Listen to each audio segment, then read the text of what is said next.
In this video, I'm going to talk about one specific scholarship. It's called Rotary Peace Fellowship. This is one among the great opportunity I'm going to share with you because their requirements are just normal, in my opinion. The only thing you need is to follow the procedures and you'll be able to get it.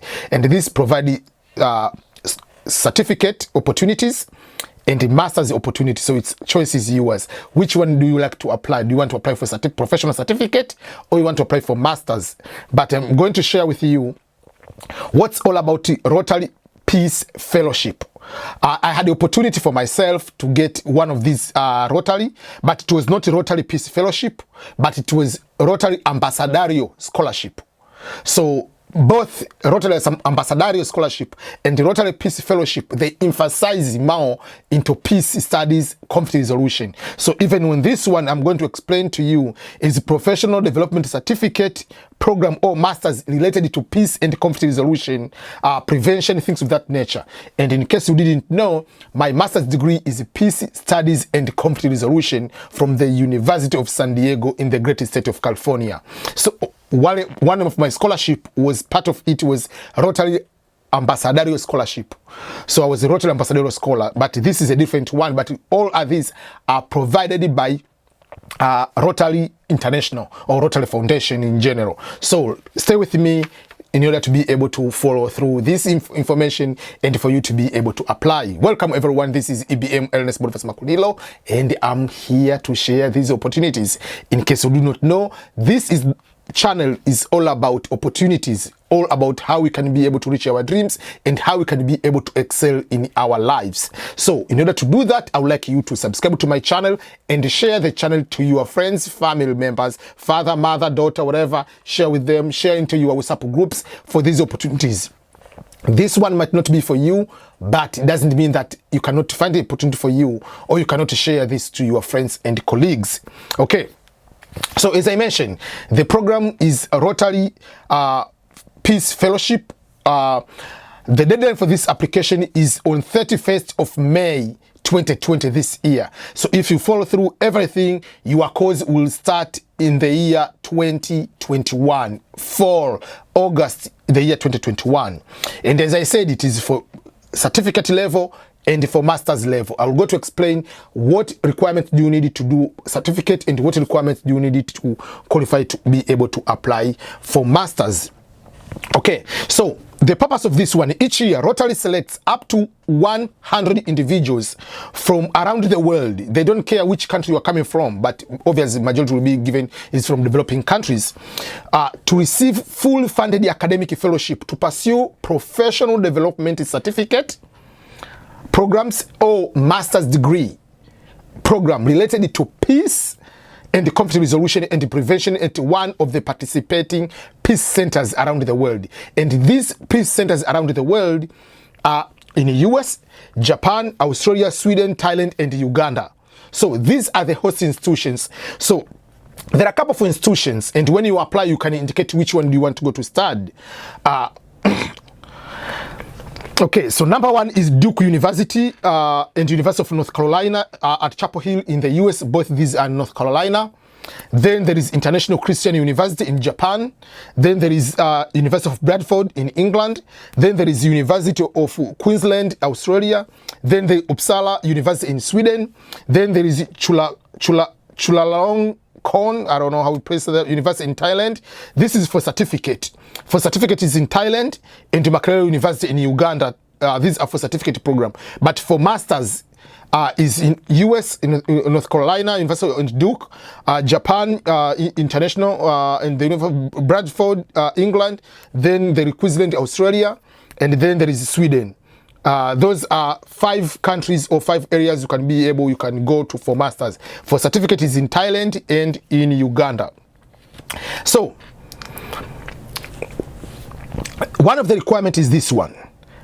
The recipient of this program should not study at the Rotary Center in their home country. So if you are Ugandan and you want to apply for a certificate, basically you apply for a certificate in Thailand. Or if you are from Japan, you cannot apply to study in International Christian University in Japan. That's the point. If you are from Sweden, you cannot apply to study in Sweden. You must go to another country. With the exception, sorry, I want to make sure that for certificate, they have exception. With the exception of the certificate program, candidates from Thailand, only candidates from Thailand can attend in Thailand. But certificate from Uganda, you cannot study in Uganda. That's the point. Okay, as I said, the field is certificate and masters. So let me go to tell you how many are they going to select for certificate and how many are they going to select for masters. So usually from certificates, they take up to 80 people. Around 70 something, 80 people. For masters, they take about more than 50 people. So it's a lot of people who are going to be taken for this particular program. So, but a couple of things you need to know. Eligibility. First of all, you must have a work experience in the area. So your work experience must be related to international relations, peace studies, conflict prevention and resolution. So that is one of the area you are field. Secondly, proficiency in English, because all these courses will be conducted in English. But they haven't said you have to take those English proficiency tests, but in the end, when you are applying to university of whatever, they might request this kind of test. So just be taking in your mind. Then, strong commitment to international understanding and peace, and as demonstrated through professional and academic achievements. So your work experience, your desire, your education has to be related to some of those areas. You must have excellent leadership skills. You must have, if you're applying for masters, obviously you must have a bachelor degree. But secondly, you must have at least minimum of 3 years of work experience, full-time related. But if you are applying and work full, I mean, when they say full-time, or it can be volunteering, or it can be some sort of internship. So those are the things you need to have. You have bachelor degree. If you're applying for masters, you must have 3 years of work experience. Work experience can be full-time work paid, or can be internship, or can be volunteering. So that's 3 years. But if you're applying for certificate,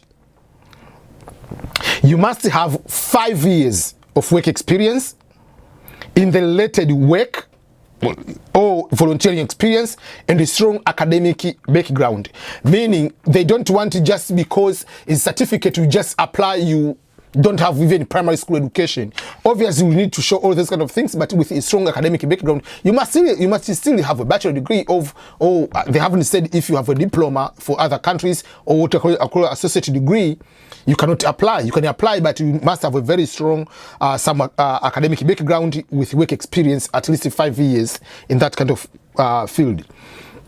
So in order to apply for this one, I'm going to put the link, but there is what we call Rotary Rotary Foundation, so, or Rotary district. Each country, they have a certain kind of district. So district number, this one is maybe Tanzania, Kenya, Uganda, whatever. So if you are in East Africa, they have one district. So they have Rotary clubs. So you must fill the application and ask the district, ask the Rotary club in one of your country. For instance, if you go to Nairobi, there is one. You go to Kisumu, there is one. If you go to whatever another place, there is one. If you go to Dar es Salaam, there is Bahari Beach Rotary Club. There is another one, Dar es Salaam. There is somewhere, there are maybe 4 or 5 Rotary clubs. But all those Rotary clubs, they are part of East African Rotary district, as a district. So you must get from your club, they can endorse you, that we approve this person to go to be given this one. Then they will say, they give the president of the Rotary district to sign it from your district, then you can come to the overall Rotary International or Rotary Foundation by July 1st. So by May 31st is the deadline for you to submit the application which has been endorsed by your Rotary district in your country or in your region. Then the Rotary district, they will send to here to the headquarters, which I think is in Illinois, United States, Rotary Application International, whatever, by July 1st, and then they can process everything, and then you can be able to get this one. For me, I also got endorsed by the Rotary, and I did all the processes and the procedures in order to come here. So this program, they give a very good amount of money. For me, I was given it was about 24,000 US dollar to cover my cost of living, because I already had another scholarship, John B. Kroc scholarship, which was covering school fees. But this one will cover everything. They cover from your flight ticket, accommodation, health insurance, and everything. This is the Rotary Peace Fellowship. So for those people who are looking for opportunities to go to these universities or to pursue careers in peace studies, conflict resolution, international relations, this is one of the great areas you can be able to get in and be able to get full everything. And I'm going to put the link on this video. So if you go at the description of this video, you'll find the link for the Rotary Peace Fellowship. Or if you can go on the rotary.org slash Peace Fellowships, you can find this one, or you can just Google Rotary Peace Fellowship, you can find this particular information. But I'm also going to put the exact direct link for this particular opportunity for you can be able to apply. So thank you so much, everyone, and I wish you all the best. In case of any question about this scholarship, remember, they will be asking a lot of questions about your resume, how to write a proper resume. You can ask me if you want to have problems into doing some other things, like how to be able to put into statement of purpose. Why should they select you? What are your background? How can you link your background, what you are doing, into understanding of the peace and the justice or conflict resolution, mediation, things of that nature? Let me know. I'll be happy to guide you into the process of becoming a Peace Fellow under Rotary Peace Fellowship program. So thank you, everyone, and I wish you all the best. But don't forget to subscribe to my YouTube channel and share this opportunity to other people, even if you are not the one who is looking for this scholarship. Goodbye, everyone, and see you next time.